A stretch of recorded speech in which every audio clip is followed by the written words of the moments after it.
Hello everyone, তো কেমন আছো সবাই? আমি মৌসুমী চক্রবর্তী চলে এসেছি আমার আরেকটা নতুন ব্লগ নিয়ে। তো রিসেন্টলি আমি আমার মাসি, মেসো, মাসির বান্ধবী এবং আমার ভাই বোনেদের সঙ্গে গিয়েছিলাম দেওঘরে অনুকূল ঠাকুরের আশ্রমে।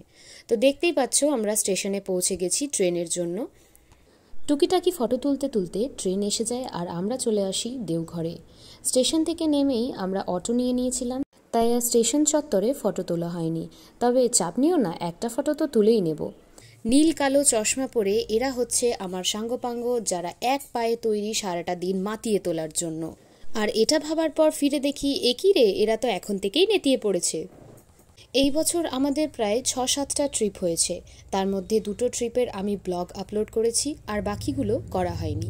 প্রত্যেকটা ট্রিপেই এই যে কজন দেখা যাচ্ছে আমরা সবাই একসঙ্গে গিয়েছিলাম। আচার্যদেবের আশ্রমে আমি এই প্রথমবার গিয়েছিলাম। ওখানে গিয়ে মনে যেন অদ্ভুত এক শান্তি খুঁজে পেয়েছি। মনের মাঝে এতটা শান্তি খুঁজে পেয়ে আমি ও আমার 2টি ভাই, আমরা 3জনেই সেই দিন আচার্যদেবের কাছে দীক্ষা নিয়ে নিই। দীক্ষা গ্রহণ করার পর আমরা আনন্দবাজারে চলে যাই। সেখানে খাওয়া দাওয়ার পর বাইরের সৌন্দর্য উপভোগ করতে করতে আমরা কিছু ফটোজ ও ভিডিওস করছিলাম।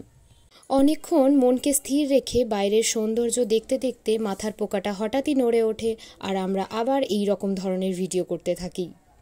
সারাটা দুপুর ঘোরাঘুরি করে কাটিয়ে বিকেলবেলা চটজলদি রেডি হয়ে আমরা আবার বেরিয়ে পড়ি আশ্রমের উদ্দেশ্যে।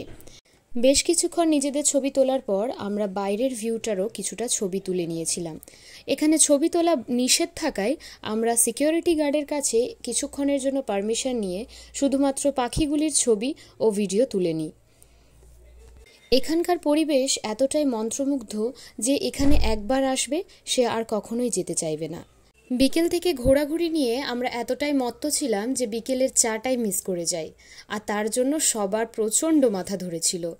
শেষে একবার করে চা খেয়ে আমরা আবারও আনন্দবাজারের দিকে রওনা দিই রাতের খাবারের উদ্দেশ্যে। খাওয়া দাওয়ার পর বেরিয়ে একটা ছোট্ট ক্লিপ নিয়ে নিয়েছিলাম। এইবার ভিডিওতে ফেস না দিলে রূপাঞ্জনা হয়তো আমাকে ইনবক্সেই খুন করে ফেলবে। আমি সেলফি কুইন নই, ক্যামেরা দেখলে আমার হাত পা কাঁপে।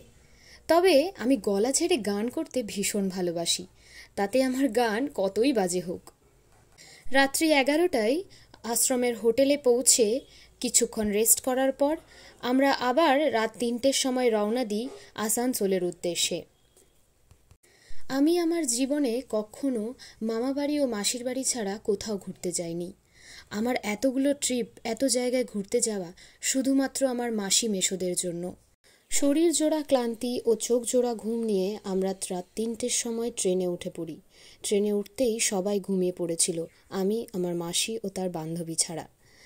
আসানসোলে পৌঁছেও আমরা একটা ক্লিপ নিয়ে নিয়েছিলাম। আজকের ব্লগ এখানেই শেষ করছি, দেখা হচ্ছে পরের ভিডিওতে। ততক্ষণের জন্য টাটা।